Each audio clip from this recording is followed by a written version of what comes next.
And 3, 2, 1, and we are live!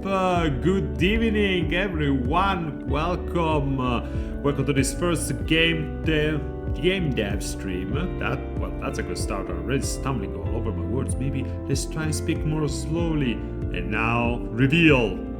This is the first time I stream on Twitch with this VTuber rig.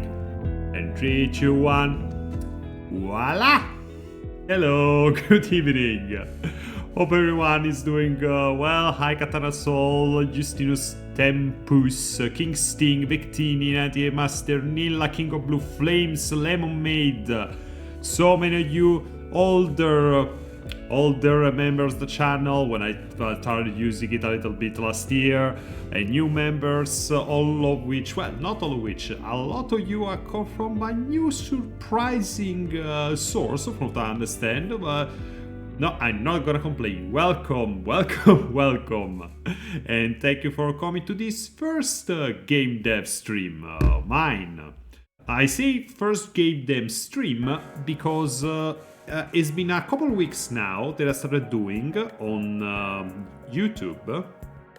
I started doing actually some Japanese learning teaching stream. I say learning teaching because I'm still learning Japanese myself, but in the same time I'm trying to help people learn alongside me as we go along. Hence why I do this kind of little learning video. Nice, one of the people who can mention them correct right from the start. Well, it would be weird if I didn't, considering Justinus, I am Italian. And oh my god, new follower. Hello, Gunslinger James. Welcome to the stream. And I actually do need to... I think I need to control the source so that audio a little bit better. And I'm gonna lower it a little bit because that was very loud. There we go. Now there shouldn't be any more problems with that. I'll probably need to do it with other screens since I only did it now. But anyway, yeah. Hi, Gunslinger James. Yeah, I guess I am another Italian bro. Oh my gosh. Oh, so yes, I'm Italian. I currently live in Northern Europe though, which is why today is very much cold as tits. My god, so cold. It was -1 today. Well, it was 2 degrees in the morning, but now it's going to go even lower tonight. So yeah. Oh my gosh. Hello from Finland. Hi, Vasenilla. Hello. Last Tuesday we recording you 2-1 we were hate for pineapple pizza. I don't really hate it. Just don't show it to me. Bring keep it in another room. Testing. Hello, Conrad Dark. Yep, you're still a mod. You never went away. Wabba. Okay.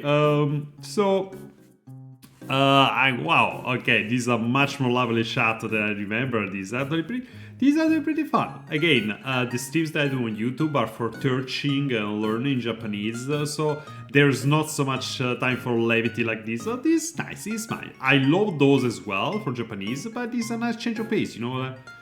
Half a month on this channel, James. Exactly.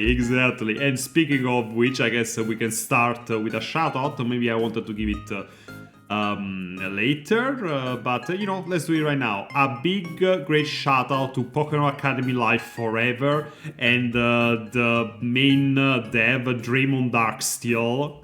And thank you to the community for being here, for the shout out and link, and the very nice words that you know, like they really made my day. The thought that as a game dev, I come to the point that I've been actually inspiring other people on their game dev journey is just, it's something else. It really is something else. And yeah, thank you so much and thank you for being here. Oh, hello Fredo Creation, thank you for visiting. We owe you a lot. Thank you for... Oh my gosh. This also puts in perspective that I've been doing this for a while. I've been doing this for 8 years now, and I decided that it was time to give something back to the community, one way or the other. I have a question. Is today in Pizza Italia all spaghetti grown for Greece? No! Don't tell him that! Don't spread false misinformation! I mean, they're made from grain, which is made from vegetables, but I wouldn't say that they grow on trees. I mean, with the amount of pasta that we have and the types of pasta, you would think so. Like, just to give you an idea how important pasta is to the average Italian. Last year, there was an emergency meeting of the current government because the prices of pasta were growing past a certain price point, and that could have been bad news for people. Damn, you've been there a lot longer than Penny's been alive. I guess that's true. Oh, Penny, my Penny. But qui già coffee machine broken. Hi, Ratsnack. Oh my god. Working hard or hardly working? And hi, Spooky Squid. Hi. Oh my god. Hello, the Scoobs. Welcome. Is there a go? Is two tomato grows like a potato in Pizza Italy? No. That's the best pasta. There's only one correct.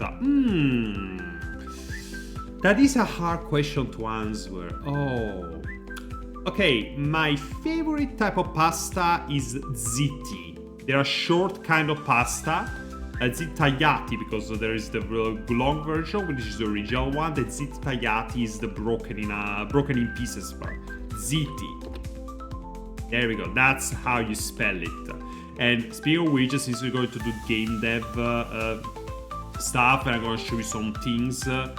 And I'm gonna be typing and clicking. I think that the filter is going to cover most of those, but in case it doesn't, I apologize in advance. That could happen, I'm sorry. Okay, so, well, oh wow, I lost all this pasta talk. It's been a best pasta dish and what carbonara specifically. Oh wow, okay, that's speaking of ziti, I would have to say, oh, hello Capo Eternal, welcome, buonasera, you're the snitch on Freud, where your favorite pizza, pineapple pizza. Ah, no, I wasn't aware of that. Is that bad? Is it bad?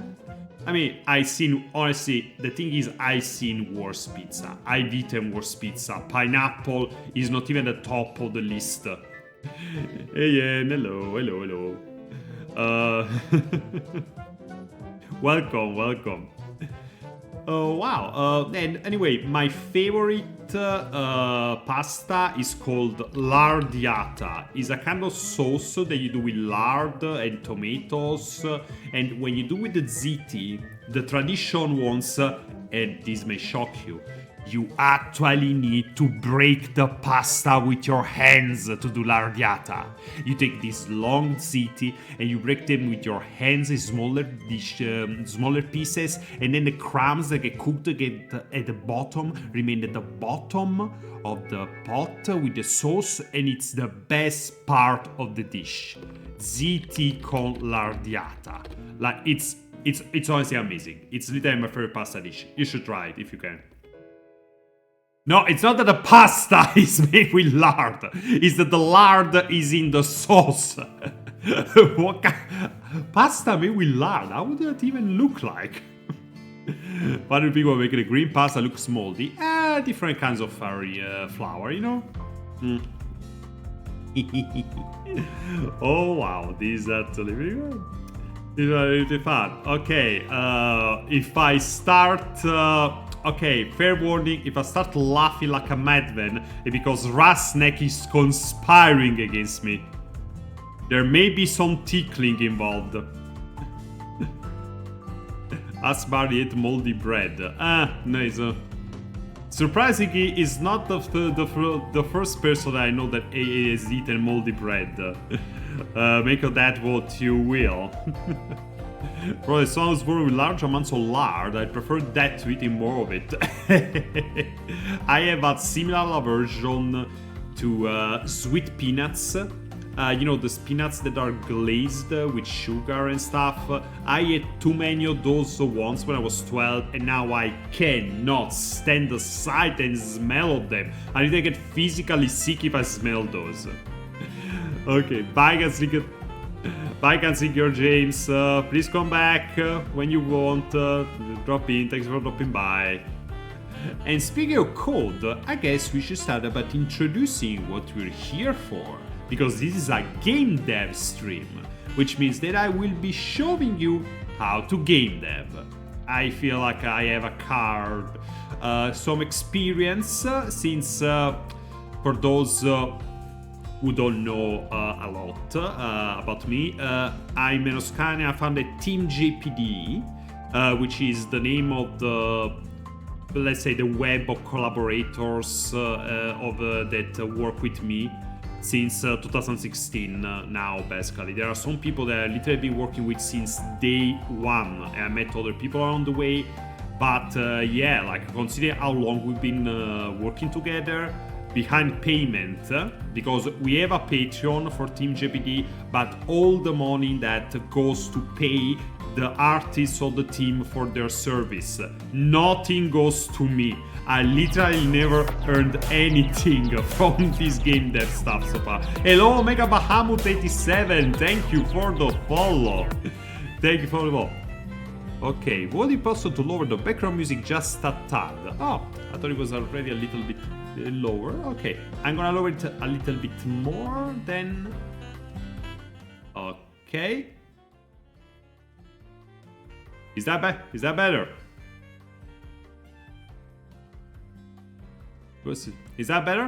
I should probably get wonderful. Thank you. Okay, I'm gonna keep that in mind for. Let's take. Oh my God, a sub! Oh wow! Hello, a name is taken. Thank you. Wow. Okay. A 12-month sub. Okay. Okay. One more. Wow. That actually really surprised me. Sorry about that. Yeah. Anyway, yeah, thank you for the sub. And yeah, I guess I decided to revamp the channel a little bit. Also because of the suggestion from... Oh, hello. Indeed, you did say you made back out to the hotel from working time. Glad to have you, man. And yeah, sorry that mistake. The thing is, what happened is that I tried streaming for a while, but I hadn't really found anything that I really liked. The streaming about. I really like to do while streaming. I tried playing games, and that just didn't work. But then a few weeks ago, I had the idea on YouTube to do some learning Japanese streams. And then behind suggestion, another streamer, which I had to give a huge shout out to, Noxiruo, this username, I'm gonna put it in the chat. That's the username. She's a game dev as well. I met her while we were doing the Spooktober Jam in October. She's great. She's also the one who won the Best GUI award for the contest, for the Jam. She's great. And she also suggested I try Twitch. And I said, you know what? Why not? So I decided I'm gonna speed it up. I'm gonna do Japanese learning streams on YouTube. And I'm gonna do game dev streams on Twitch. So, yeah. So we're back on Twitch. So, okay, wow, I was planning to do them later, but okay, both shoutouts are already done at the beginning of the stream. That's efficiency, my friends. That's efficiency and rolling with the punches, with the sub punches. Wow, okay. Anyway, so as I was saying, yeah, they really do good God's work, and hello, thank you for the gift, Master Nila. Okay, thank you for the sub. And yeah, the artist for the team really dug God's work. There is so, like, I've been doing hype train. What the heck is a hype? They says hype train incoming. What the hell is that? Okay, well, I don't know what that means.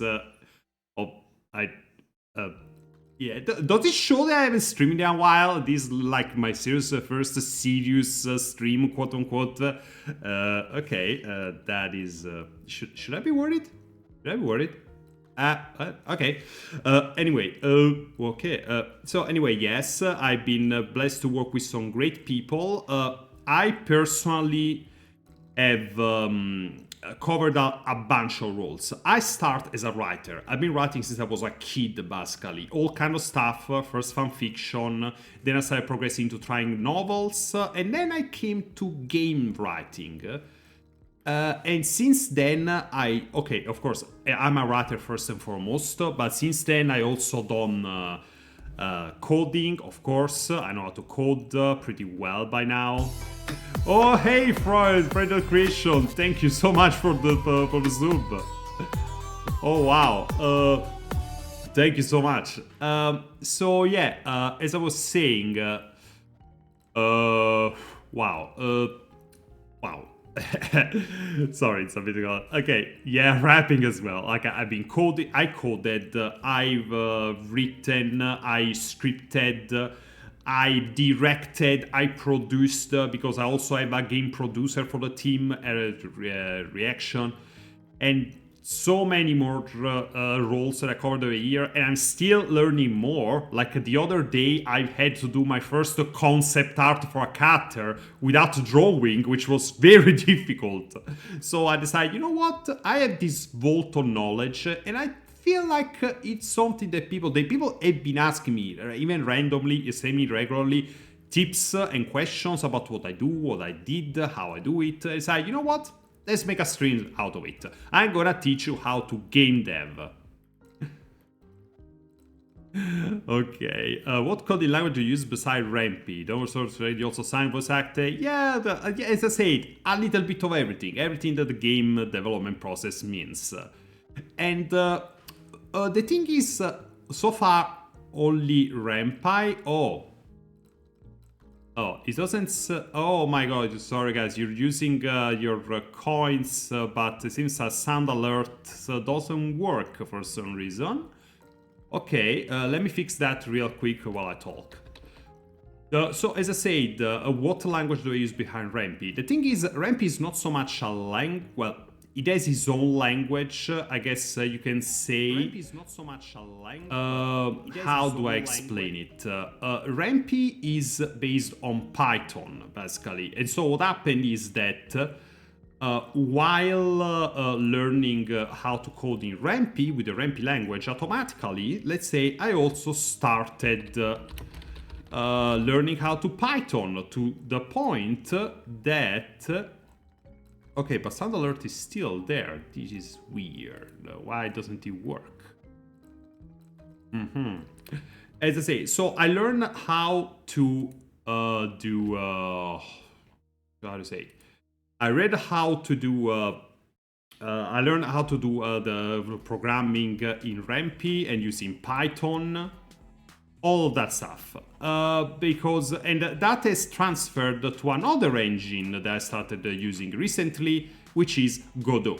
Godot has its own proprietary language, which is GD script, and that kind of language is also based on Python. So the logic between the two languages is actually pretty similar, and so it was pretty amazing to how do you say, to discover that a lot of the stuff that I learned while deving for ren'py also applied to Godot, and I actually had a very easy time handling and experimenting with that, which yeah, it was good. I still haven't actually done anything with Godot project-wise, but I am looking forward to do that because once the opportunity presents itself, I really would like to do a Godot game. So I'm just waiting for the right opportunity, you know, the right idea. Okay, now sound alert should work, I hope. The next person who tries and redeem something, we'll see how it goes. Maybe I can do it, actually. Vamos. Get started, blah, blah, blah. Okay, let's see. Let's see if it works. There we go. There we go. Maybe a little too loud, but now it works. So go right ahead. Go right ahead with your reactions. You can now redeem everything. You can now redeem everything. There we go. Perfect. Not too loud, but just a little bit. Okay, that should work.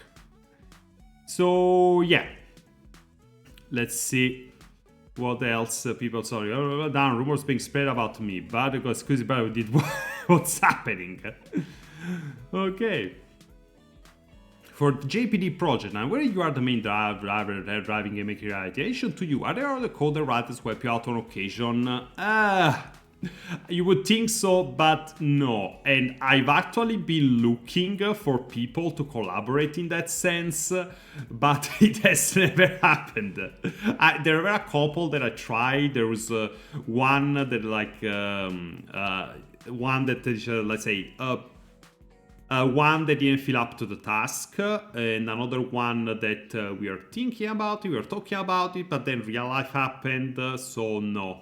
So far I haven't managed, but I think I will have to in the future, because honestly, considering the scope of the projects has increased a lot, I do need to delegate some of the writing now, and I guess it could also help some people learn, you know, because do it like the old times, like in old writer rooms, where you went there to learn from more experienced writers instead of being thrown off the deep end without...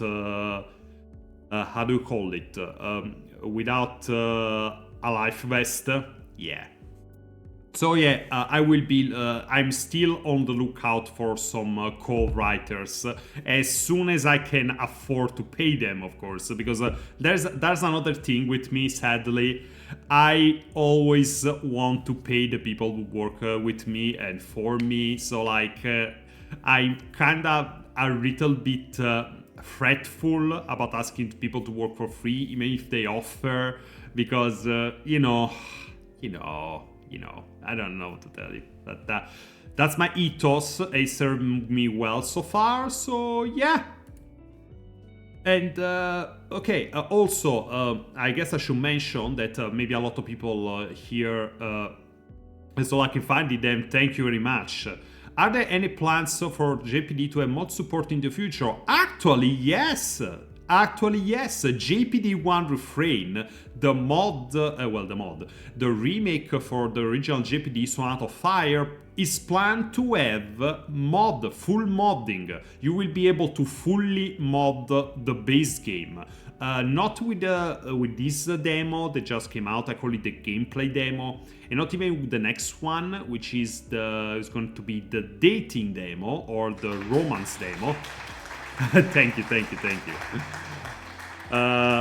Not even with the romance demo that is going to come out next, but definitely with the 1.0 basically. See, with that release, the game is going to be fully moddable. I'm going to have a public GitHub. People are going to be able to contribute whatever they want and be able to insert whatever they want. So like, I want to turn it into an opportunity to make it really a community thing. A real community thing. What about roads? You finished them finally? Yes, I will! I guess if the demo is in ren'py still, you'll be making sort of files game and compile from your app? Exactly. Yeah, that's going to be the basic prerequisites. So yeah, like right now they're not uncompiled because it's the demos, but from 1.0 the files are going to be uncompiled. People will be able to operate with them and mod them and everything. So yeah. Oh my god. Ugh, sorry about that. Did I tell you that it's pretty cold here? So with that said, or games other than JPDE, you may maybe not know that recently we took part in the Spooktober 2024 Jam, and yeah, there we go. That's the breakout character from the game. That's Tabitha, and actually let's move to the bigger room so I can show you a little bit of what I'm talking about, and we can start getting to the actual deving lessons. Are you ready? 3, 2, 1. Whoa! Hello, Bartogod. Oh, what? hello, but can you yeah, you followed 3 minutes ago, but I guess okay, that's weird. Anyway, this each page of our team. We're on jpd.itch.io. And as I said, we were working on JPDE Sonata of Fire since 2016, and now we're mastering it. A couple years ago, we also started working on JPDE 2 Adagio of Darkness, which is the sequel, narrative sequel, but also for the Spooktober Jam 2024 that took place in September-October of this year, we went in with a little game that we call Babylomania. What is Babylomania? Babylomania is, I call it a techno-gothic horror. A techno-gothic horror because it's horror and it's has some gothic undertones, but it also very mired in technology. It takes place in the near future and it has robots and technology that you don't see. Let me show you a little bit more of it. There we go. Let's go to the page of the game itself. You can play it on web as well. As I say, this is the demo that we created for the Spooktober Jam. So the entire thing, we created it over the course of a month, all of it. And now we're turning it into a full game because the reception for this has been honestly amazing. Like, people loved it. People especially loved it. Tabitha here. And it's a techno horror game, which means that there is some stuff in it that it's not... how do you call it? It's not seasonable for work environments, so keep it in mind. So yeah, that is the third game that we've been working on, and I suggest you check it out because it's honestly probably the most polished thing that the team has ever done, and it's a particular kind of game. It's not a visual novel. It's what would you call a mystery adventure in the style of traditional Japanese games of that genre. There's not a way you see the coding compiled versions and like to work around. So you can see any comments. That is true. There is a way. There is a way of irrelevant to your projects, but do you know if ren'py can be used to create detective mystery games, bond key functionality, or you can like Quackspeak? Yes! Babylomania is that kind of game. It is exactly a game like that. It's a detective mystery game, a mystery adventure game. That's the name of the kind of genre. ren'py can be used for so much more than just visual novels. ren'py, which is the engine that we'll be focusing on during this series because it's the one I'm most experienced with and is the one that I'm most familiar with. But despite it being called ren'py, let me show you the website because first of all, if you want to get it, if you want to get that engine, you need to go to the website of the engine. So let's open new tab and let's just type ren'py. There we go. The official website is ren'py.org.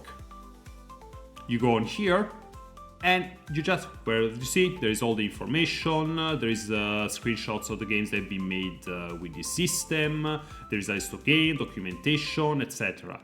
And you just go, where do I get it to? Let's do the official release. Here, download ren'py, and these are the various packages that you can download.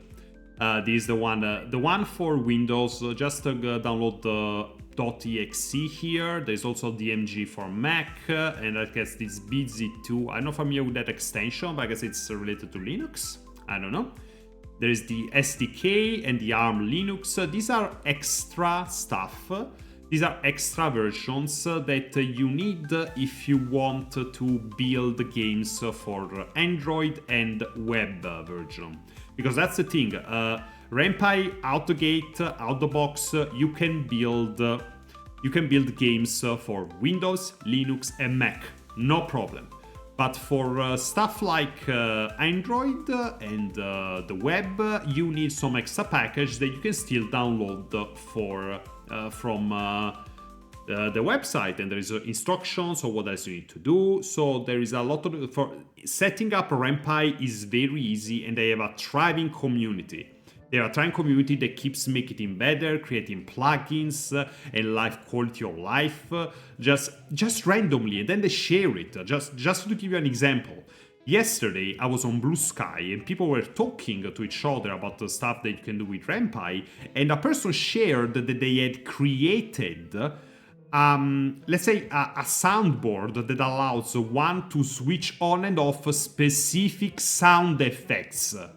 Like, people can go, oh, I don't like the sound effects, I can switch it off, which may seem like a small thing, but when you think how many people have misophonia, but only for certain sounds, but they wouldn't want to maybe, they want to hear the rest of the sound, they want to hear the music, that much control is a very good quality of life improvement to have. And then a person which is one of the main contributors to the repository of ren'py saw that and say, hey, can we talk, because I like to add that to the main repository of ren'py.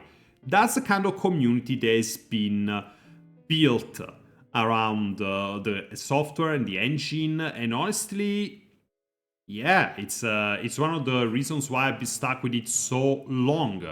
I know I'm very experienced by now. I can say I'm an advanced ren'py user, but I'm still learning new stuff, and the engine gets constantly updated with new features, especially since they switched to Python 3.0 with the 8 plus version of ren'py, and so I'm still learning, and people are so helpful. So yeah, I highly recommend to go with ren'py if you're getting a starting game development. If you are, of course, if you gel with the programming language. Because here's the thing, ren'py is based on Python, and Python is what you call an object-based language. Which differs from other languages like the C family, which have a different kind of logic. I personally don't gel well with the C family, but Python and object-based languages and its derivatives like GDScript and ren'py, I really gel with those. I really like the kind of logic in a language. It's probably because math is not my thing at all. It's not my thing at all. But logic-based languages like these, object-based languages, please sign me up. Because our ren'py is a system. Actually, there things like, okay, honestly, I think then you're really gonna love this series, because in Babylomania we actually found a workaround. We actually found a workaround about the Squarespace stuff. There is a way to do the point and click. Yeah, there is. I found it almost by complete accident while working on Babylomania, and honestly, as I said, with ren'py, it's so flexible. And they keep adding more stuff. Right now, there is even 3D image support. Like, of course, you don't have yet, I want to say, the kind of control that you can have with other engines, but they can handle 3D space now and 3D objects. And that is honestly pretty amazing. I can't wait to see what else they can do with the engine in the future. And over the course of these streams, you're probably going to find a lot of stuff that interests you. And if you want, just come to the server, and if you want any tips or stuff like that, I'm there. I'm gonna probably open a channel just for game dev streams and talking about stuff, just like different Japanese streams. So yeah, stick around. You'll see amazing stuff, amazing things. So as I say, this is meant to be an introduction to game debbing. And this is the most basic thing that you can do when you decide, okay, I want to try my hand at game debbing. You go and download your engine. ren'py, you get it from ren'py.org, you download it, you install it, it's very quick, the exe goes blah, blah, blah, and goes. And after you installed it, you open it, and the software is going to look something like this. Without all my personal stuff, because now, come on, open. I clicked on you. Why aren't you opening? You make it look bad. Ah, there we go. As you can see, ignore all the projects that I have. There is a lot of stuff, but this is what the ren'py. Oh, whoa! Hello, Dynastic P. Okay. Welcome Dynastic Pie. Welcome to the. Thank you for the follow. I hope I pronounced that correctly. As I was saying, this is how ren'py looks. As you can see on the left, you have projects. You have the projects. Here you can see a list of my projects. And on the right, there is the options, all the stuff that you can do with the project that you have currently selected. And we're going to go over that eventually little by little. And when you can see here, okay, this is actually pretty cool of ren'py. When you open ren'py for the first time, you downloaded a fresh install. You made a fresh install. You never used it before. You install it. When you open it, there are going to be only 2 projects that are already been pre-installed with ren'py. The first is this one, which is called Tutorial, and that's pretty self-explanatory, I want to say. A tutorial is basically a project of ren'py that contains a lot of tutorials. This is how I first learned how to use the engine. I open it. Let me show you how it looks. Let me show you how it looks. You see here how you can test. This also how you can test all your projects in ren'py.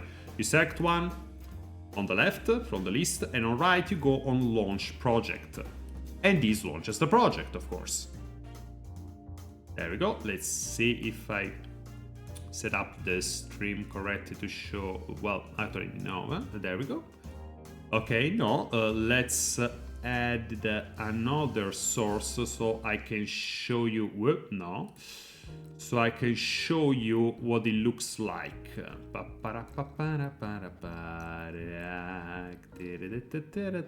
Ah, there we go. The game ren'py. I'm gonna add another source. I'm gonna keep this around so I can use. There we go. Oh my god, it covered everything though. Ah! No! Why do you do this to me? My beautiful face, my beautiful, beautiful face.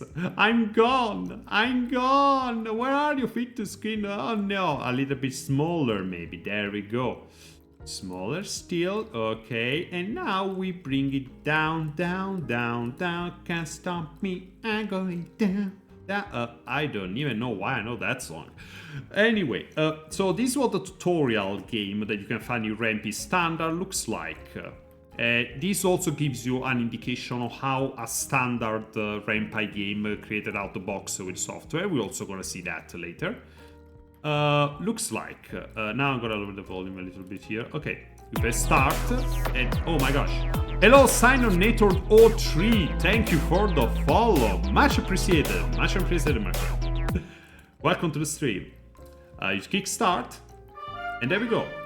That is Aileen, which is the mascot basically of the ren'py software engine. And yeah, she's a cutie, isn't she? She's a real cutie. Yeah, welcome to ren'py tutorial. In this tutorial, which is the basic of ren'py, so you can make games on your own, blah blah blah. And there's a list.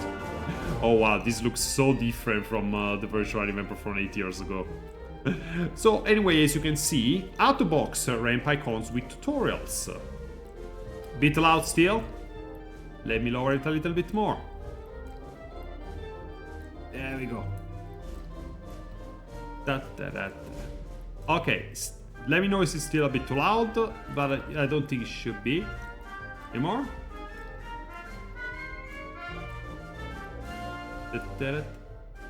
Okay. As I was saying, so out of box, ren'py comes with a tutorial. It's called a tutorial game, and it contains a lot of tutorials about a lot of stuff. Player experience, creating a new game, writing dialogue, adding images, etc, etc, etc, etc. These all stuff that I don't know if we're gonna go over, but we're gonna go over I think most of it, then some advanced stuff. But as we go over it,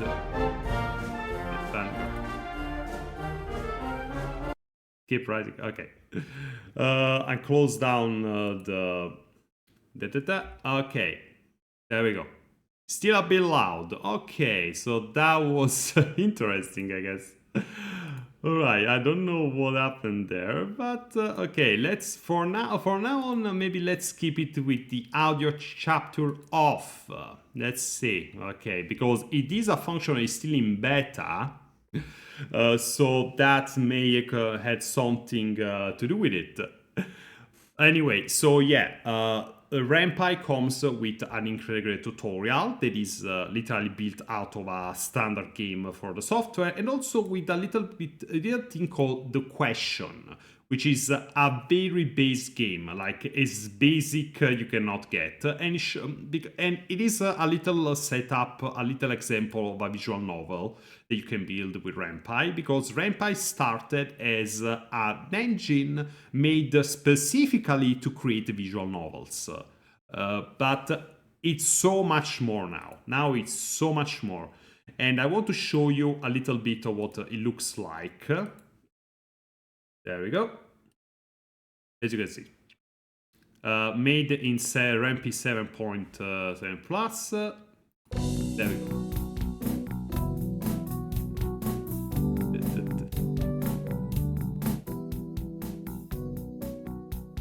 Okay. The band went aside to the complaints. It's only where heroes are sharp. Okay. See, it's a pretty basic looking game, and the transitions are pretty zero, but this is just to give you, okay, this is the kind of game that originally. Oh, hi, Sinonator, thank you, yeah. Hi. There we go. As I said, ren'py was originally made with visual novels in mind. So, of course, the example game that you can find in it is a little visual novel. There we go. Bad ending. Ah, no, we didn't ask girl out, guys. We failed. We failed so bad. Oh, we failed so bad. This also to show you not just the fact. This also showcases the base game that you can make with ren'py, also the kind of game that this was made with in mind. Because, as I said, the programming language of ren'py is a derivation of Python. And the right language means that it's Python, but it's more specialized. Out of the box, it comes with a bunch of custom commands that work specifically for making visual novels more easily. Let's say that basically in a programming language you can make functions. You can make functions to do other stuff, like a set of instructions that run when you give a keyword, let's say like that. And ren'py is a version of that where there is a lot of functions that are built in that are specifically for simplified visual novel making. But the thing is, because it's still based on Python, there is so much that you can do with it. You can modify, you can adapt. As I said, you can make mystery adventure games very easily. It's very interesting the way you can do it. And honestly, yeah, like I've been so surprised with the stuff I figured I could do with ren'py. And the thing is, the curve was a bit weird for me, because for the longest time I was an advanced, experienced dev. Let's say, like, I had a lot of experience, but there was still something that was holding me back from going even further beyond. And then last year, I think it was after Python switched to, after ren'py switched to Python 3.0 with version 8.0, something just clicked. And then I started being able to do stuff. I was like, whoa, where is this coming from? And that's when I started making battle systems that didn't suck, like in the original JPDE, and investigation system, the different dialogues. And now I'm working on updating sim mechanics inspired by Talking Making Memorial, and so much more. So much more. But to program that stuff, to program that kind of game, you need to go a little further under the hood. And for that, you need something else. You need something else, because ren'py doesn't really have an editor attached, integrated, his own proprietary editor, the way something like Godot or Unity might have. So you need a text editor, a code text editor. And where do you get that? Where do you get that? Let's hide this game ren'py. And let's go to the engine ren'py again. In ren'py, as you can see here, where is it? Preferences, updates, first recommend the script. There we go. Install library. Ah, there we go. The first time, exactly, VS Code based, exactly. I use Virtual Studio Code. The first time you try and let's go back. I'm gonna show you here.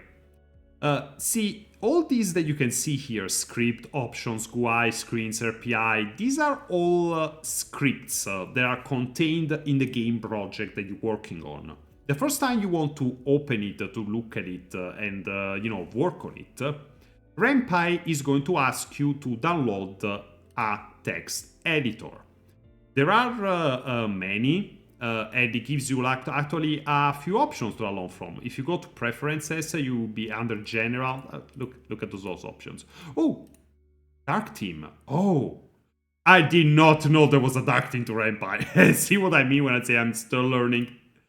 Dark theme. With a dark theme. Yeah, dark team. Dark team forever. Dark team gang, rise up. Block out the sun. No. The snuff out the light, maybe. Neophytes to a world of darkness. No more flashbang. Yeah, anyway, there is a few. There we go. It gives you a oh, look at that. Okay, this actually changed because I remember that he used to give you a few options, but now it only gives you Visual Studio Code automatically to download. Atom is gone, well, because I guess development on that is finished, and yeah. Anyway, I use Visual Studio Code myself, and Visual Studio Code is actually pretty useful for it's got extensions. That's basically the most basic way I can describe it. Okay, I'm gonna show you what it means. Let's open up one of the script, the base script question of the question. There we go, the base script file, and I'll show you what I mean. Did it show up on stream? I guess it's below. And there we go. It's got pockets. What does? Most OP feature in VS Code is the tab in the top middle of the screen where you find and go to a file immediately. Yes, indeed. That is indeed one very OP part of VS Code. But the most useful part of VS Code is the extensions, because it's you can do a lot of stuff. Because here's the thing. ren'py, as I said, it's a very... Oh, how about this? I'll look at that later. If you go on the tab here, on the left, it says extensions. As I say, ren'py language extension. A bit like Google Chrome or Edge, like a browser. VS Code has an extension marketplace where you can add, install pieces that make it have better functionality or different functionality. In this case, what we have is an extension that gives you ren'py language highlighting. What do I mean by that? Let's see what happens when I disable it, and then we go back to the script. I'm gonna disable the extension. There we go. Now look what happens to the script. Okay, I guess this. Okay, this doesn't show because. Okay, there we go. Reopen. There we go. Okay. No, I guess. Okay. I can show. Okay, let's try and close it because I do want to show you what happens without it. I want to show you because I think that it's fairly important. Yeah, I did start to operate. That's my thought as well. Let's now it's disabled, and there we go. There we go. Okay, as you can see, there's something a little bit different. Especially look at this. You know how you see everything is white and all these articles are highlighted? Because here's the thing, VS Code comes in with Python syntax already integrated. What does that mean? It means that it recognizes Python as a language and automatically it gives highlights different parts of the code differently to help you navigate it. And that is very useful, especially when you start having a lot of code with different functions, and it's very useful to navigate it and immediately, especially when you do debugging. You want to go and see what is wrong, what is not fitting. It's a bit like highlighting different parts of... I don't know if you know Japanese. In Japanese, there is a different kind of writing systems depending on the type of word. And when you have, for example, a word that is written with katakana instead of hiragana, you know that that piece of the sentence is a foreign length word, which it's easier to recognize, it is more immediate, and you recognize that part of a sentence what it is more quickly. And the same thing happens with code. Once you know the syntax, the program can analyze the different parts and help you make sense of what you're reading. Here's the thing, VS Code has Python syntax installed from the get-go, but it doesn't have ren'py syntax, which is not very different, but it is different. It has some specialized terms and functions that normally VS Code does not highlight, which means that we need the ren'py language extension. So let's go back, we enable it again. And see, first thing you can see is that the icon of the script RPI has changed, and then look at this. See how there is more color, different colors, different parts of the screen or the code are highlighted differently, etc, etc, etc. Because now that the VS Code has been given the dictionary to recognize ren'py files as ren'py files, as ren'py syntax as ren'py syntax, which in turn gives a much more organized and visually appealing also code. And this is tremendously helpful, especially when you start adding longer and more complicated kinds of code.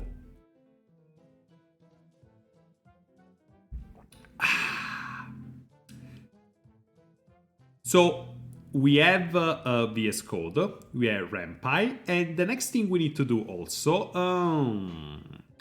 say you want to back up your code, what do you need?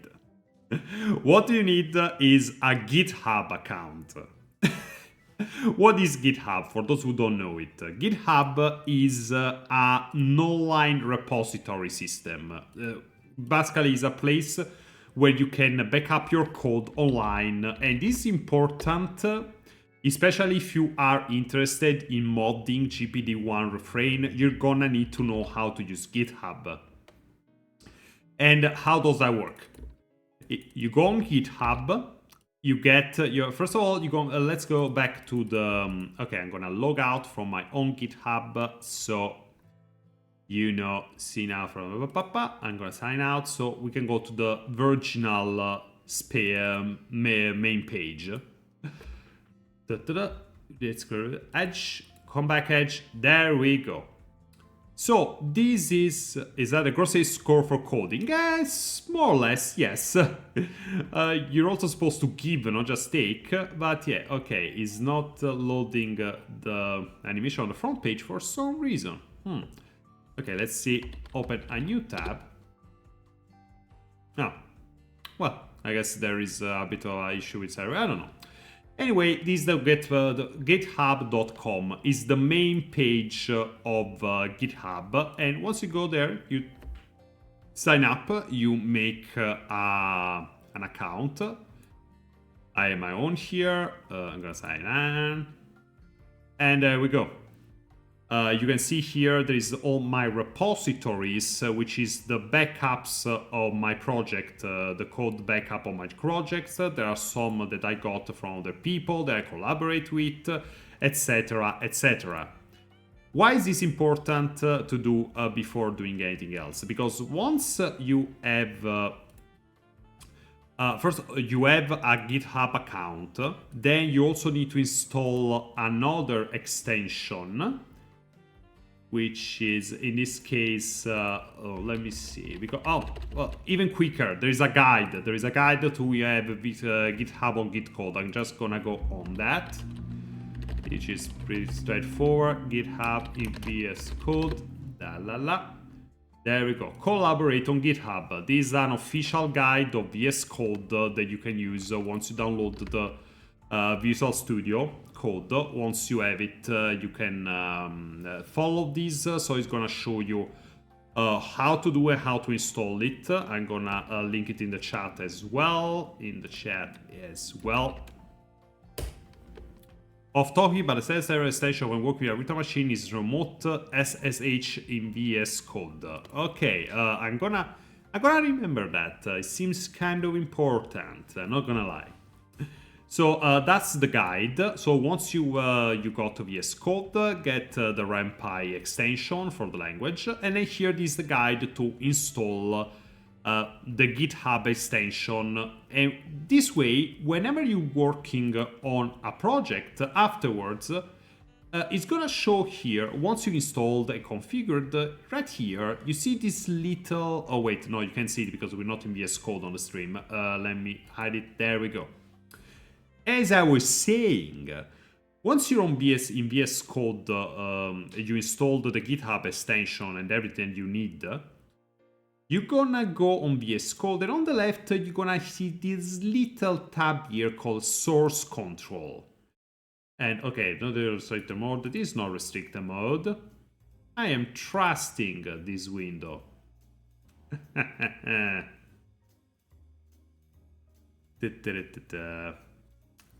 Okay, this also, oh right, this is the thing, because right now we're only looking at a singular file, but to open folder, let's say, there we go, the question, which is this folder here. There we go, because you cannot back up or create a backup, yeah, trust the authors, oh my god. You cannot create a backup of a single file because it's I want to annoy you with the nitty-gritty, but basically VS Code needs you to open a folder, because then it needs to install and copy in that folder certain things that you're gonna need to upload your modifications to the online repository. So, but that's for later. I don't want to bombard you with information that you don't really fully understand yet. But anyway, once you install that, there's gonna be this little thing on the left, Source Control. And with this, you're gonna be able to publish to GitHub, initial repository. These are going to show you the commands that you can use to back up your code, your modifications to the online repository. And also it's gonna give you ways to collaborate with other coders. Say you have editors, say you have other writers, say you have how do you say, any kind of collaborators, modders, a community. You can make it so that each person sends their own modifications to the code and everyone can work on it together at the same time. Which, especially with something like applying for JPDE Refrain, a game where everyone is going to be able to mod it and contribute to the code, this is absolutely pivotal. This is necessary. And also for backup, I just really suggest that before you start working on any code for whatever reason, you get a GitHub account and you initialize a repository so that you have a hard disk backup, but also an online backup, because you can never have enough backups. Trust me, I had a couple of very bad experiences with that. Oh my god, so many bad memories. But yeah, this is the basis. So in order, first steps when you want to go and work with ren'py. Get the ren'py engine. Get the ren'py engine. Voila. Get the ren'py engine. Then get VS Code and install the... I'm gonna write it in the chat actually, so that people... 1. Get the ren'py engine. 2. Get VS Code. 3. Install VS Code ren'py extension. 4. Install GitHub extension. Because there is two things that you need to install. Extensions in VS Code. Those are the 4 steps that you need to get. If you get anything from this beginning video, which is a bit messy, a bit all over the place, not gonna lie, but because I got very excited, because there is a lot of people watching, and we've got subs, and we got a hype train, we got the streams alert, like it was... Wow, you guys really, sorry. If you get anything out, oh my god, hello Go Game Yakuya, Senbon Zakura Kage Yoshi, all day long. All day long, thank you so much. Neat! Neat indeed, neat indeed. So, as I was saying, once, if you get anything out of the first stream, game dev stream, get those 4 steps. Get the ren'py engine, get VS Code, install VS Code ren'py extension, install GitHub extensions. Once you have those 4 steps, you have everything you need to start coding and experimenting confidently, because you have the engine and you have a way of following your progress and not losing it, and you can also go back to previous version of your code. So there is literally no way of messing up, or better, there is no way of messing things up forever. There is always a way to go back, and that is very important, especially when you're learning and you want to experiment. You don't want just for an experiment to mess up your code in a way that you wouldn't be able to understand. And those are the 4 steps, let's say, that we can do. And now, I want to do something else. I want to talk to you, because this is the basis. And I said, let's go to chat. Big. Let's make ourselves big. Oh, there we go. We're so big, guys. Maybe too big. Let me go back a little bit. There we go. Much more decent. So I wanted to, now that I show you those 4 first steps, which are the first setup step for game deving, I want to talk about something. Shall I use the alpha breaker if I make a game? Oh, there we go. Yeah. That is... there are some Creative Commons websites that you can use to get free-to-use material, like pictures, of course. And it is a very good idea for beginners. I use a lot of placeholders in my game making. I don't always have the art from the get-go. The thing that happens when I make the games, when I make an update for JPDE or Babylomania, what I do is I give people the concept, the instruction of what I need, and I give them a deadline. But even if they work while they work on the art, because the deadlines may be long, if I can, I use placeholders. So that I keep working on the code and poses and directing cameras and everything like that with stuff that it's. Let me show you. Let me show you one of my placeholders actually. Let's see. Oh, I know what I'm gonna show you. One moment. One moment. This is going to be fun. This is going to be fun. One moment.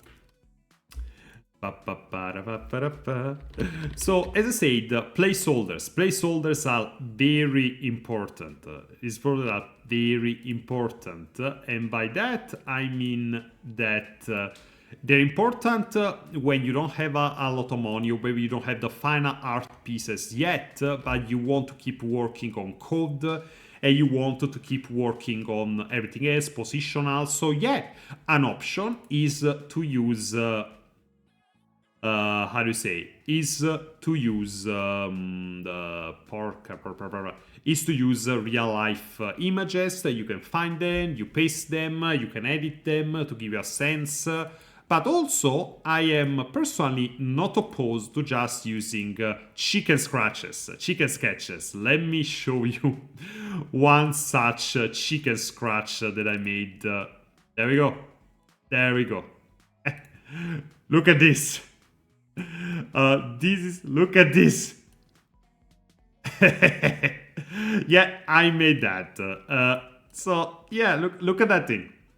Look at that thing. Glorious indeed. That is a chicken scratch, just like a sketch that I made for one of my artists to commission a CG that then was used for JPD to Alage or Darkness. But I didn't just use it to sketch something that I have an idea of the piece that I wanted, and the position, the cutters, the kind of vibe, etc. Leonardo 2.0. What the hell is Leonardo? It's not just for that, but also so that I can use it in the coding. So I can use it in place of the final piece, so that I continue working on the writing and the story while I wait for the final piece to arrive. So do placeholders, and you don't need to go look for images unless you want to, but even something like a chicken scratch is useful. Chicken scratch like this is very useful. And now, just to show you the difference, I'm gonna show you the final version of this image. Ole! There we go. See the difference? The artist for this piece is Sadui, by the way. That's her name. She's an artist I've been collaborating for years now. And yeah, indeed, how? I know what you mean, right? How did she do that? How did she turn that in this? Look at that. If I remember correctly, it's one of the... Yeah, exactly. I think it was the chapter 4, the 4th update, episode 4. Which, she's a witch. She turned chicken scratches into beautiful art. How did she do that? Oh, I have many more. You have no idea how many I have. So yeah, as I said, the importance of placeholders. And for the final product, again, it depends on the vibe. It depends on the vibe that you want to give to the game. Because that is also... one of the things that I learned as a game dev is that not all art styles are created equal, so to speak. Not all art direction is created equal. If you want, like, look at this image, for example. It's very anime. It's very anime inspired because, of course, it's a game based on Ruby, which is an animated series. And of course, if I want to make a game based on the series, I need to use the same kind of aesthetics, and that is anime aesthetic. So the art style needs to be something like this. But if instead we go to something like Babylomania, something like Babylomania needs to be, it's a techno gothic horror as we defined, so the kind of vibe that I want to give to the game was completely different, and so I couldn't use strict anime style. One of the things that I'm so happy that we managed to do with Babylomania was finding someone who really know, like the Nick Angel. Nick Angel is the artist that we found for the gem they work with on Babylomania, and they were going to continue working with on Babylomania for turning it into a real game, a complete game, and they're so good. And look at this. Look at this. See? Like, there is still a bit of anime, but see how the vibe of this image is completely different from the one before. Actually, let me add another one. Let me add another preview. Let's see, duplicate. Pop, pop, pop. I can duplicate, right? Yeah. Paste, duplicate, duplicate. So I can put them side by side. So you can see the difference. Because see how different the vibe is between the two. Between the two images, because this is still a little bit anime, still a bit anime inspired, visual novel inspired, but it is not the same. Look at that. Look at that. Look at the difference that makes. See? See the difference that makes. It's still both anime, but one is for a horror game, and the other instead is for an anime game where magic warriors fight monsters. And like, imagine if I try to do JPDE 2 with the style of Babylomania.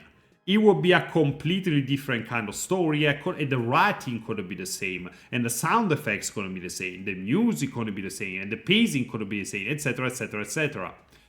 That is the thing that I had to learn how to do the most while game deving, and it's one of the things that like, it's your responsibility if you're a team leader, if you're a director, if you're a producer. If it's your baby of a game, if it's your idea, if it's your concept, you need to guide development. And that doesn't just mean budget or telling people what to do. You need to be aware of where the game is going, the kind of vibe, the kind of story you want to tell. Because depending on the kind of final vision, the final version that you picture in your head, the stuff that people need to work on and how they need to work on is going to be different. And it doesn't mean that you need to plan the entire game, all of it, especially if you're a writer. It doesn't mean that you need to plan everything from the beginning. It means, though, that you need to have at least a good idea of the basic themes and concepts of the story, of the piece of art that you're creating, because video games are art.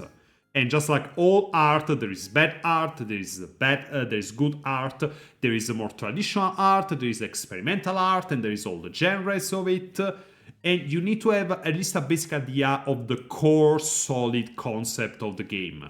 That is your responsibility, especially if you're a leader, if you guide a team of people and each one brings a different set of skills to the table. You're the one in charge, you need to have the idea, a very clear idea, you need to steer the boat, and sometimes you even have to say no. You need to give corrections, you need to give feedback that says, well, look, I like this, but that's not how I had in mind, or it doesn't work, etc, etc. How long did it take to learn, and how long to make? What exactly are you referring to, Dynastic? Like, you say how long it takes to learn and long to make, but what? Because the thing is, I learned to do a lot of stuff over these 8 years since I started game debbing, since 2016. And I'm still learning. It's not a finished process. It's never a finished process. And I like it like that. I like it like that. Because for me, game debbing is a challenge. It's an infinite challenge of problems that I create for myself, and I love it. Just almost as much as I love watching people react to my games and my stories. I just adore it.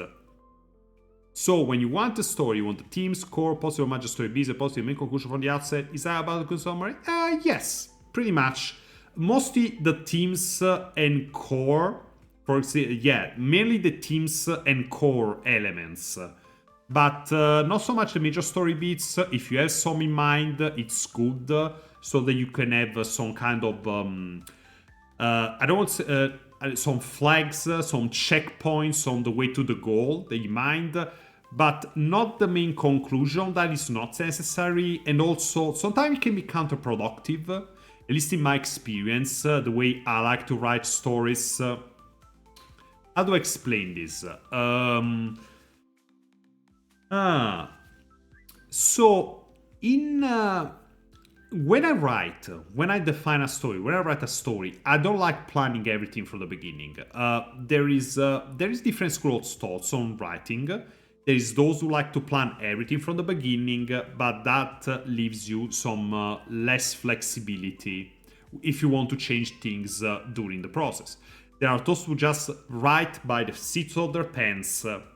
And that can lead to the other problem. When you just write on instinct by the seat of your pants, you have too much flexibility, and it can be hard for you to actually finish a story. I land somewhere in the middle. I like to have some structure. I like to give myself some rules, some steps that I go through when writing a story, some deadlines even, but I don't like to have everything planned to the beginning, but I do like to base things about teams and core, and most importantly, characters. I find myself changing a lot of what I do. Well, not of what I do. Basically, it happened to me so many times, especially in JPDE 2 now. There is a big example with JPDE 2 with the latest release, with something happens with a group of characters that return from JPDE 1, that I changed their role in the story because of the way that they evolved as characters. What happens is between JPDE 1 and JPDE 2, there is a 3-year break. There is a 3-year time skip. And during that time skip, I put those characters in a certain situation. And I had in mind that they were gonna do this and they were gonna do that. But then as I was writing and thinking about it, I realized, oh my god, that doesn't make any sense, because I put those characters in that kind of situation, and because of that kind of situation, they will have evolved to become this kind of person, and that kind of person doesn't work with the idea that I had for them. Those characters evolved in a way that foiled my writing plans.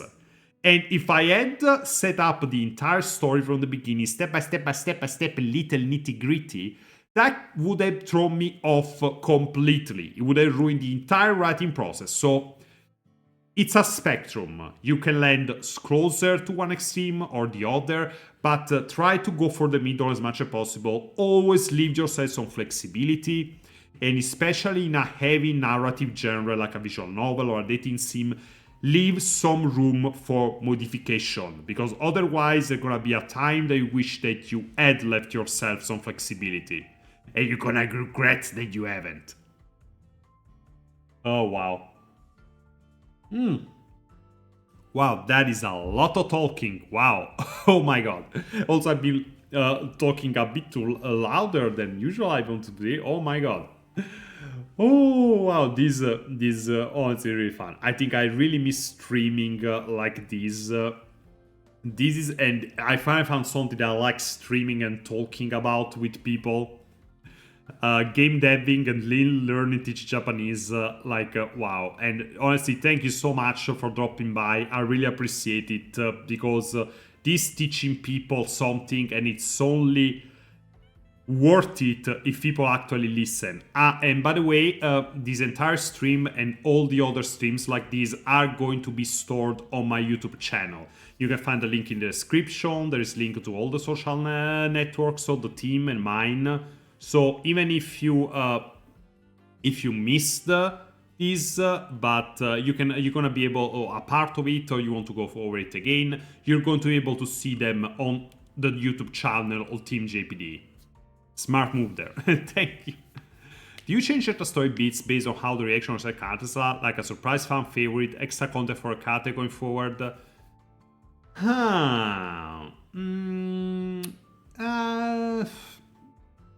I want to say no. I want to say no. Not reactions by the fans. No. But what has happened though is that while writing about certain characters, it can happen that I end up liking a character more than others, not necessarily because of the character themselves, but because I like the way that they interact with the other characters. I find myself, oh, these are nice characters that I could put. Oh, I didn't realize that it could be so fun to do this with this character opposed to that other character. So, oh, but I'll do it a little more. You know, it's not so much that change stories based on the popularity of the character, but I can change story beats. I change story beats. I have changed story beats many times based on the way that the characters interact with each other that I had not foreseen.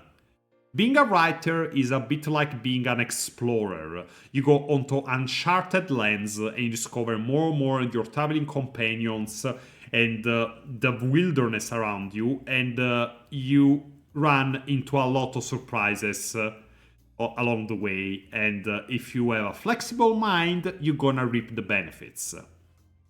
But for example, let's see. Oh well, pretty easy. Pretty easy. One character that had that kind of transformation from is it gonna be just an optional character, and so like maybe a background character even, but then they became something completely different, is Amber. For those who were not seen Ruby, Amber is a character that literally she's a very very very minor character, which basically existed just to be killed. There is no nice way to say that. There's no nice way to say otherwise. It's literally a character that existed just to be killed in the first series, and then she never appears again. No, people don't even talk about it or think about her again afterwards. She was inconsequential. She had no ties to anyone in the series other than as an instrument, basically a tool. She was less a character and more a narrative tool, and that is something that I don't really like. I'm going to be honest. It's something that really it rubs me the wrong way, like so much rubs in the wrong way about it. And I'm trying to find a screenshot from the updates. One moment, so I can show you her in JPD2. And what happens, as I said, she's a character from JPD1 that was used like that. Well, not from JPD1, from Ruby. There was like that, was used like that. That was her entire point. She was a narrative tool used to die and pass on what she needed to pass on to another character. She was just used to advance the story for someone else. And that is something that really irks me. Because I think of characters, the thing is I need to think of characters as people, because otherwise I cannot write them properly. I need to write them, I need to write their, how do you say? I need to write them as fully formed individuals. They need to have aspirations. They need to have a backstory. They need to have relationships. They cannot just be there just to be there. So in JPD1, I at first wanted to just make her an optional character, but then I liked her so much. I liked the interaction that she had with the main character of the team so much that she became no longer optional. she became a part of the main cast, and in JPDE 2 she has returned. She's going to play a major part in the story again, and she gets up to some shenanigans. She's totally in love and cooked with the main character, and she's got even a new role in. I don't want to spoil a lot, but yeah, Amber is one of the prime examples of a character that I did not expect would take up such a big piece of the story, becomes so important of the story, but then it happened, and it happened because of the way I saw her interact with the other characters. So again, if I hadn't left myself the flexibility to do so, it would have never happened. So yeah, it doesn't matter if you're thinking of coding, if you're thinking of structuring the story, if you're thinking of anything. When it comes to game deving, schedules, deadlines, those are very important. But there must always be some flexibility to account for. And that's the thing, they're not opposites. If you structure your work well, if you structure your game deving well, you can account for flexibility, and that becomes integral part of the structure. It doesn't need to be a free-for-all when everything gets restarted all over again, over and over and over. It doesn't mean there needs to be a death march.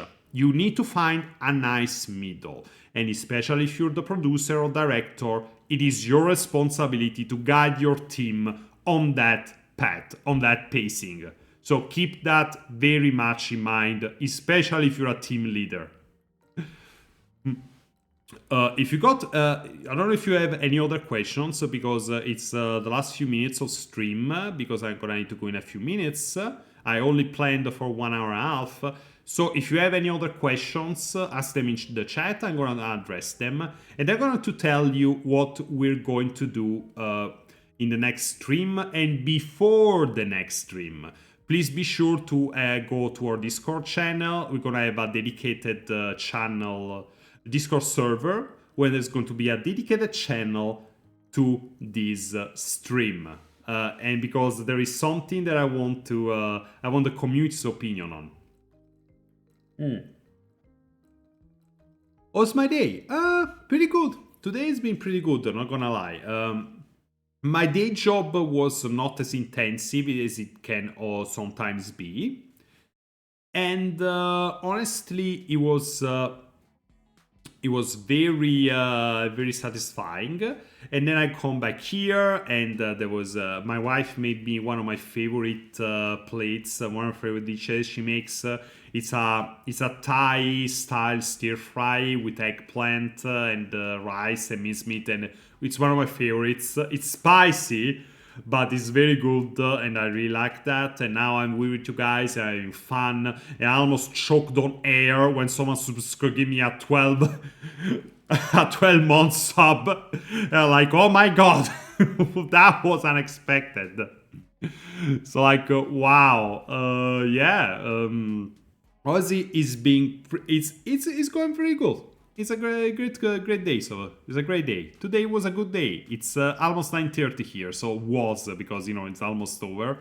But yeah, today was a good day. What about you guys? How was your day? Is it true that in Pizza Italia that lasagna is actually a sandwich? What the hell is Pizza Italia? You keep saying that word. I don't think it means what you think it means. And no, lasagna is not a sandwich. Lasagna is,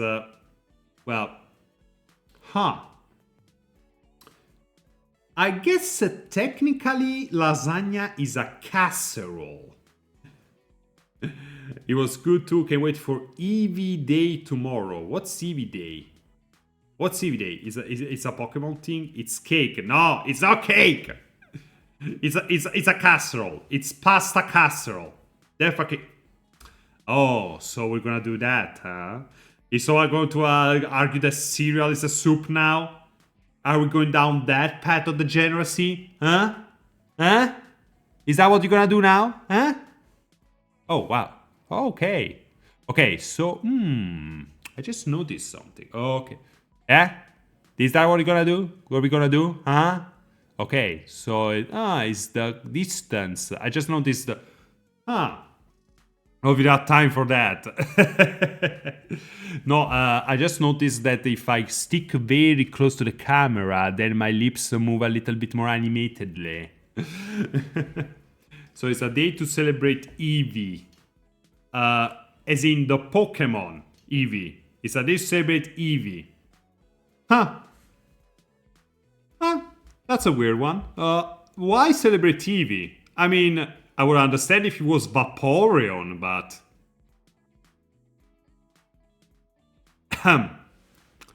Okay, I guess with that we're gonna conclude the stream before people start asking questions. No, I don't. No. I'm not gonna go. I'm not going there. Anyway, no one's going anywhere except maybe to bed. No, it's too early to go to bed. But I need to go now. Thank you so much for coming. Please come to the next week to the next stream. Thank you so much. Again, shout out to the community from Pokemon Life Academy Forever. Thank you so much, guys. Thank you, everyone. Thank you for coming. Thank you for spreading the gospel. And thank you for coming to the stream. And we're going to do something together. Hi, Freedom Creation. Thank you so much for being here. And from this was an intro session, but for next week we're actually going to start creating something together. And I want to ask you in the server what you want to create with us. It's gonna be a community thing. We're gonna do it together. And with that, okay, yeah, that's a show. I'm gonna say that indeed. And you don't know, and the worst thing is, a name that isn't taken. You don't even know what my favorite Pokemon is. Should I tell you? I think that would be a good way to end the stream. Since, again, you got a shout out about Pokemon game community. Okay, so my favorite Pokemon all time is